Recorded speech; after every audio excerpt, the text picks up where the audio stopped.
بسم الله والصلاة والسلام على رسول الله عليه الصلاة والسلام. النهاردة إن شاء الله مع بعض في فيديو جديد، وهنشوف الكفتة الجميلة دي عملناها ازاي على عين البوتاجاز من غير فرن ولا أي حاجة. شايفين؟ بسم الله ما شاء الله، حلوة جدا وطيبة جدا كمان. اهي حبيت بس اوريكم هي طيبة قد ايه،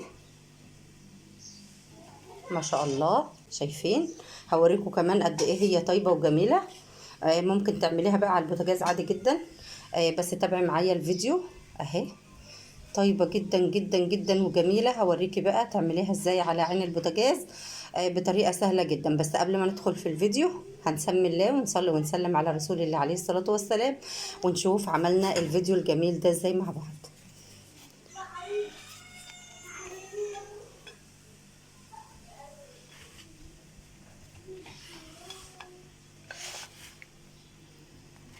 شايفين سندوتش الكفتة الجميل ده بيكون معانا بالشكل ده. ودلوقتي بقى بعد ما تبلت اللحمه بتاعتي المفرومه، انا حطيت عليها شويه بهارات فراخ مشويه، وحطيت عليها شويه كزبره، وحطيت عليها معلقه صغيره من البودر، وظبطتها كده زي ما انتم شايفين، وحطيت عليها كده شويه بقسماط. بتبقى معانا بالشكل ده اهي. بس انا النهارده هعملها على عين البوتاجاز، مش هعملها في الفرن. ده الفرق بين يعني قبل كده ودلوقتي. انا حطيت كده صينيه عليها شويه زيت صغيرين، وبدات ان انا اوطي البوتاجاز بتاعي على الاخر، وبدات اصبع كده الكفته، واعمل لها رسمه بايدي كده زي ما انتم شايفين اهي، وبدات ارص فيها. وزي ما قلت لكم انا تبلت اللحمه النهارده بشويه بهارات فراخ مشويه، بتبقى ريحتها قلب الدنيا، اكنك بتعملي فراخ مشويه بالظبط. انا كمان هوريكم بهارات الفراخ المشويه عامله ازاي عشان لو حد حابب يجيب. احنا هنعملها كده على عين البوتاجاز باسهل طريقه، يعني حتى لو هتستغني عن الفرن خالص، او الانبوبه خلصانه، او مثلا فرن البوتاجاز في حاجه تانية، او شغال في حاجه تانية، ممكن تعملي بقى الكفته كده. حبيت اوريكم ان دي طريقه سهله جدا.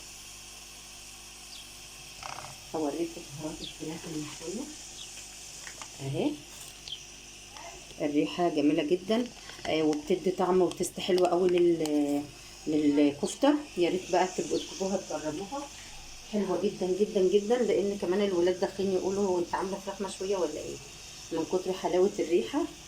الريحه تحفه بجد يا جماعه، نفسي قوي تجربوها. طبعا بصله مفرومه صغيره، باخد الميه بتاعتها، اشيل الميه يعني، واحط بس البصله المفرومه.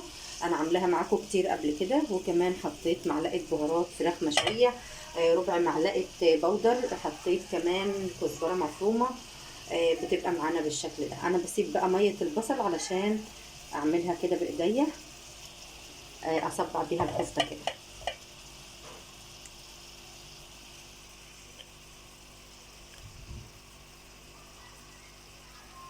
انا هبدأ كده اصبع كل الكفته بتاعتي. بعد كده هسيب النار واطيه عليها زي ما انتم شايفين، النار واطيه جدا اهي. وبعد كده هحط فيها بقى قرنش، يعني قرنش تيتا حراق، بس مش هقطعه، انا هحطه كده صحيح سليم يعني. بعد ما احطه سليم بقى هغطي على اللحمه بتاعتي اهي. انا النهارده قلت هعملها كده على عين البوتاجاز، تجربه جديده، وكمان عشان تستوي كده بالراحه خالص، علشان الفرن بيبقى عالي عليها. بس كده، دي كانت اخر حاجه معايا اهو. الصباع اللي فاضل انا هحطه كده. بسم الله ما شاء الله. هجيب بقى دلوقتي قرنش تيتا حراق واحطه معاكم. ريحه البهارات بتاعت الفراخ المشويه يا جماعه جامده جدا بصراحه، نفسي قوي تجربوها.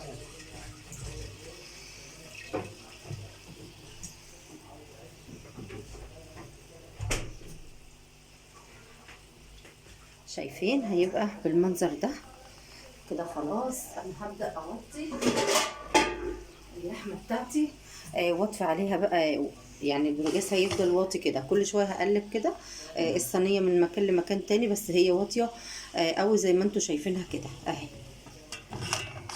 الصينيه ما فيهاش دهون كتير علشان اللحمه فيها دهون، بس انا هغطي عليها بقى كده وبعد كده هنشوف شكلها هيبقى عامل ازاي مع بعض ان شاء الله.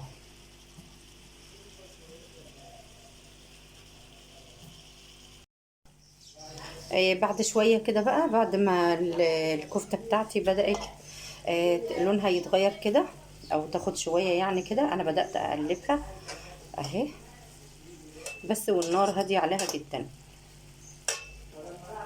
بسم الله ما شاء الله، بدأت تغلي اهي، ولونها جميل من تحت ومن فوق. بس انا هقلبها لغايه لما تستوي. بصراحه ريحتها مش عايزه اقول لكم عامله ازاي.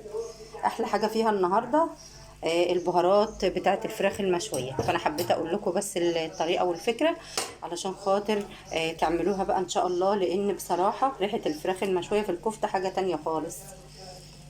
اتمنى تجربوا الطريقه دي. بدأت بقى هقلبها كلها واسيبها بقى على النار لحد ما تستوي خالص، ونشوف شكلها هيبقى عامل ازاي ان شاء الله. اهي شايفين لما وطيت عليها بقى بدأت تنزل المية دي. المية دي بقى هي اللي هتطيب معانا الكفتة بتاعتنا ان شاء الله. انا لسه دلوقتي معلية دلوقتي اهو، علشان خاطر احمر بقى اللحمة بتاعتي في الصينية كده زي ما هي ان شاء الله. هي كده بتغلي بقى في المية بتاعتها دي اهي، هي دي اللي هتخلي الكفتة بتاعتنا تطيب ان شاء الله.